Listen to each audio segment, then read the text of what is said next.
एक बार गौतम बुद्ध प्रवचन देने के लिए एक स्थान पर रुके। लोग उनसे तरह तरह के प्रश्न पूछ रहे थे और बुद्ध उनके उत्तर दे रहे थे। वहीं पर एक व्यक्ति चुपचाप एक कोने में बैठा हुआ था। उसके चेहरे पर पीड़ा के भाव साफ दिखाई पड़ रहे थे। बुद्ध ने उस व्यक्ति से पूछा, भाई क्या दुख है आपको? उस व्यक्ति ने अत्यंत संक्षिप्त सा उत्तर दिया, पता नहीं। बुद्ध ने कहा, देखो भाई, पहले अपने दुख को जानो, उसके मूल में जाकर उसको देखो और फिर उसका उपचार करो। उस व्यक्ति ने बुद्ध से पूछा, वो कैसे? गौतम बुद्ध ने कहा कि पास के जंगल में जाओ और वहाँ से कुछ पौधे उखाड़ कर ले आओ, लेकिन इस बात की ध्यान रखना कि पौधे ऐसी हो जिनकी 2-4 पत्तियां ही आई हो और सब पौधे अलग अलग तरह की होनी चाहिए।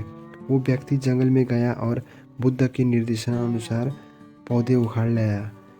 महात्मा बुद्ध ने उसके हाथ से एक पौधा लिया और उसे दिखाते हुए पूछा कि ये कौन सा पौधा है। व्यक्ति ने कहा कि ये तो अभी बहुत छोटा सा पौधा है, इसकी पंक्तियाँ बहुत छोटी छोटी है, इसलिए अभी मेरे लिए ये बता पाना कि ये कौन सा पौधा है बहुत मुश्किल है। महात्मा बुद्ध ने कहा कि इस पौधे की जड़ों को ध्यानपूर्वक देखो और बताओ कि वहाँ क्या है। उस व्यक्ति ने जड़ों को ध्यानपूर्वक देखा और बताया कि इसकी जड़ों में पौधे की बीज की आवरण अटका हुआ है। इससे पता चलता है कि इसे नीम का पौधा होना चाहिए। अब बुद्ध ने उसे दूसरा पौधे के बारे में पूछा तो उसने जड़ों को देखकर सभी पौधों के सही सही नाम बता दिए। अब कारण खोजने के पश्चात दुख का उपचार क्या है? महात्मा बुद्ध ने 4 आर्य सत्य उद्घाटित किए। उन्होंने कहा कि दुख जीवन का एक अनिवार्य सत्य है। ये हर व्यक्ति के जीवन में किसी न किसी रूप में आता है। इसके बाद उन्होंने कहा कि दुख है तो उसका कारण भी अवश्य है। बिना कारण के कोई दुख ही नहीं आ सकता। फिर कहा कि दुख का उपचार भी है। अब दुख का उपचार क्या है? बुद्ध ने उसे समझाते हुए कहा कि जिस प्रकार हर पौधे का एक बीज होता है, उसी प्रकार से हर दुख का भी एक बीज होता है। उस बीज को हम कारण कह सकते हैं। बिना कारण के कार्य की उत्पत्ति असंभव है। बिना बीज के ना तो कोई पौधा उगता है और ना बिना कारण के दुख की उत्पत्ति ही होती है।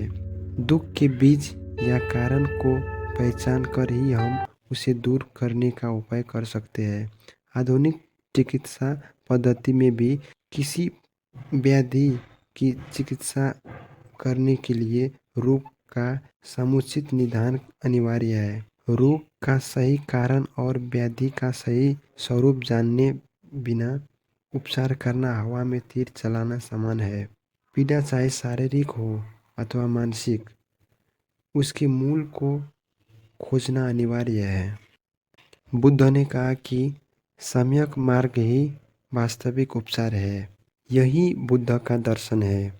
बुद्ध का अष्टांगिक मार्ग ही उनका दर्शन वो हर व्याधि का उपचार है। दुखों से मुक्ति के लिए इसका पालना अनिवार्य है। अब ये सम्यक मार्ग क्या है?